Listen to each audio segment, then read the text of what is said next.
ค่อยคิดว่าประเทศที่เจริญนะบ่เกี่ยวกับผู้นำดอกเนาะค่อยว่ามันเกี่ยวกับ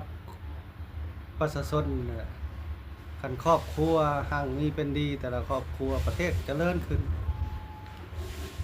น่าสิไปอิงใส่หยังกับท่านกับท่านผู้นำหรือว่านายกอิงใส่ครอบครัวเจ้าสร้างครอบครัวของเจ้าน่ะให้มันดีขึ้นให้มันมีอยู่มีกินบ่ให้อึดบ่ให้อยาก ท่านผู้นำเพิ่นก็มีครอบครัวเพิ่นก็สร้างครอบครัวเพิ่นให้มีแม่นค่อยถ้าค่อยคิดประเทศที่เขาเจริญน่ะประชาชนหั่งมีนะอันนี้ไปอิงใช่แต่ท่านผู้นำอิงใช่แต่นายกว่าบริหารประเทศบ่ดีอย่างฉันจังซี่มันบ่แม่นเจ้าเอาครอบครัวเจ้าน่ะให้มันรอดบ่ให้อึดหิวไปให้มีเงินพอใช้ให้หั่งมีเป็นดีไปครอบครัวเจ้าน่ะครอบครัวนั่นก็หั่งมีเป็นดีครอบครัวนั่นก็หั่งมีเป็นดีบาดเออในหมู่บ้านหนึ่งมีแต่คนมีเบิด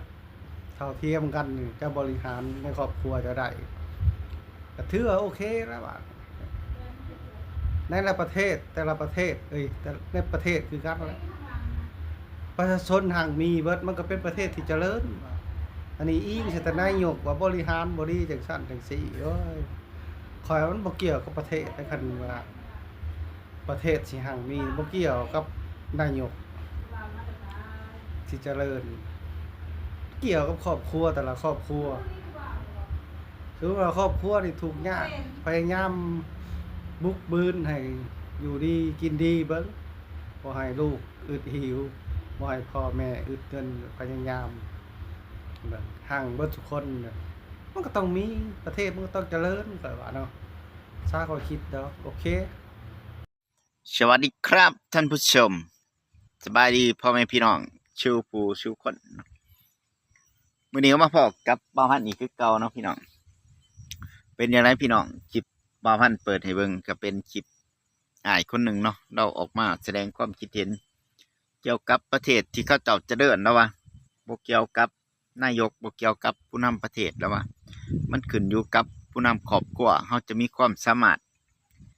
เฮ็ดจั่งใดนำพาครอบครัวให้ห่างให้มีอิหยังประมาณนั้นแหละก็ตามที่เราเว้านั่นแหละพี่น้องก็ฟังนำกันแบบมาคิดนำกันเนาะพี่น้องว่าพี่น้องคิดคือเว้าพันธุ์บ่ว่า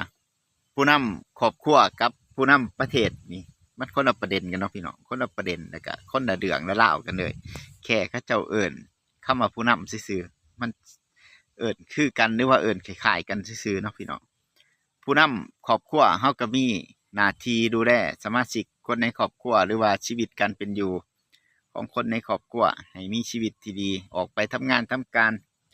หาเงินหาทองมาเลี้ยงดูครอบครัวอย่างประมาณนี้มันก็อยู่ประมาณนั้นค้าขายแล้วแต่ผู้ใดมีหน้าที่ผู้ใดมักในอาชีพใดก็ไปเฮ็ดไปหากันอย่างประมาณนั้นแต่ว่าผู้นำประเทศหรือว่านายกแต่ละประเทศชนะบนโลกไว้นี่มีหลายร้อยประเทศเนาะเขาเจ้าก็บ่มีติเนาะพี่น้องนายกรัฐมนตรีแต่ละประเทศเขาเจ้าก็บ่มีติเนาะผู้นำประเทศแต่ละประเทศก็ใช้ระบบอิหยังองค์กรผู้นำครอบครัวบริหารประเทศมันก็บ่ได้เนาะพี่น้องมันบ่ได้การที่ประเทศชาติจะเจริญมันก็ขึ้นอยู่กับตัวผู้นำเนาะพี่น้องตัวผู้นำมีคุณสมบัติหรือว่ามีความสามารถนำพาประชาชนหรือว่านำพาประเทศชาติไปสู่ความหังมีชีวิตได้มันก็ขึ้นอยู่กับโตวผู้นำแต่ละประเทศนั้นๆยิ่งประเทศที่เขาเจริญเนาะตามที่ว่าพันเข้าใจก็คือยิ่งประเทศที่เขาเจริญประเทศมหาอำนาจโตวผู้นำของเขาเจ้าแห่งเก่งแห่งฉลาดมีไหวพริบปฏิภาณดีแล้วก็มีแนวคิดที่มันแบบเขาเอิ้นอิหยังโอ้ยถือว่าเก่งหั้นนะคันผู้นำประเทศเขาเจ้าบ่เก่งก็คือเขาบ่นำพาประเทศชาติเขาให้เจริญได้แล้วก็ให้ประชาชนเขาเจ้ามีรายได้ที่มันมั่นคงแล้วก็ที่มันมากมายเฮ็ดให้ประชาชนคนในชาติเขาเจ้านั่นห่างมี ไรดอกมันก็ขึ้นอยู่กับตัวผู้นำประเทศเนาะพี่น้องมันบ่เกี่ยวกันว่ากับผู้นำครอบครัวนำพาครอบครัวห่างมีแล้วก็สิเฮ็ดให้ประเทศชาติเจริญได้อีหยังประมาณนั้นบ่พันว่าบ่เกี่ยวกันเนาะพี่น้องผู้นำครอบครัวเฮานี่เฮาบ่สามารถจะไปเบิกงบประมาณไปสร้างถนนได้หรือว่า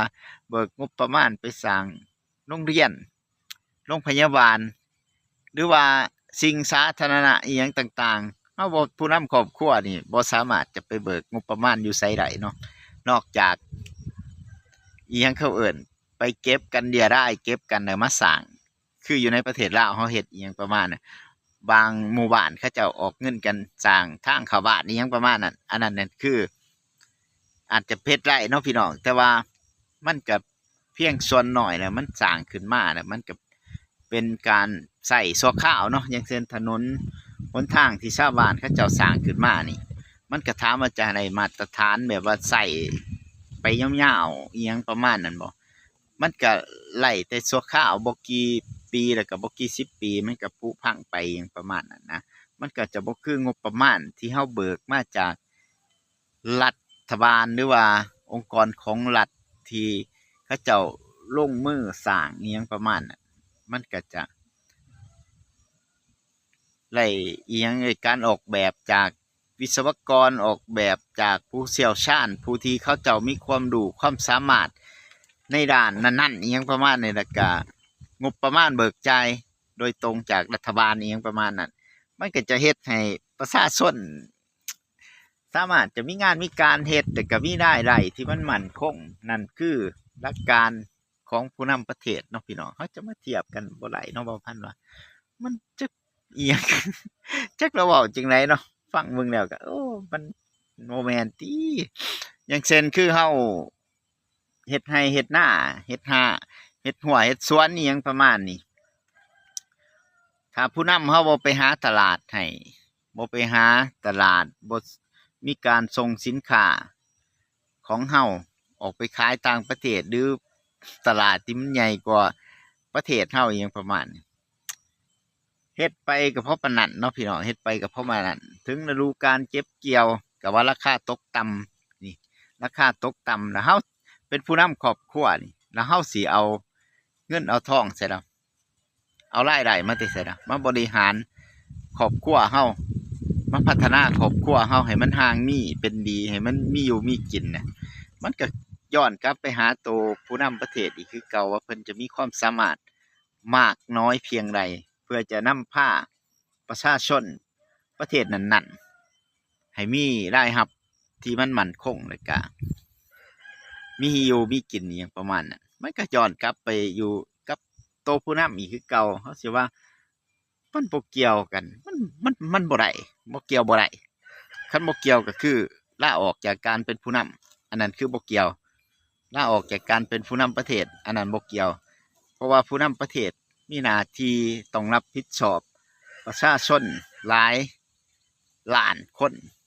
หรือว่าบางประเทศนี่หลาย10 ล้านหลายพันล้าน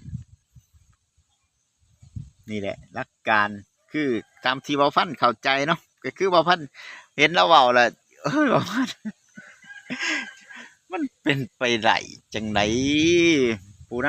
ำประเทศกับผู้นำครอบครัวจะคือกัน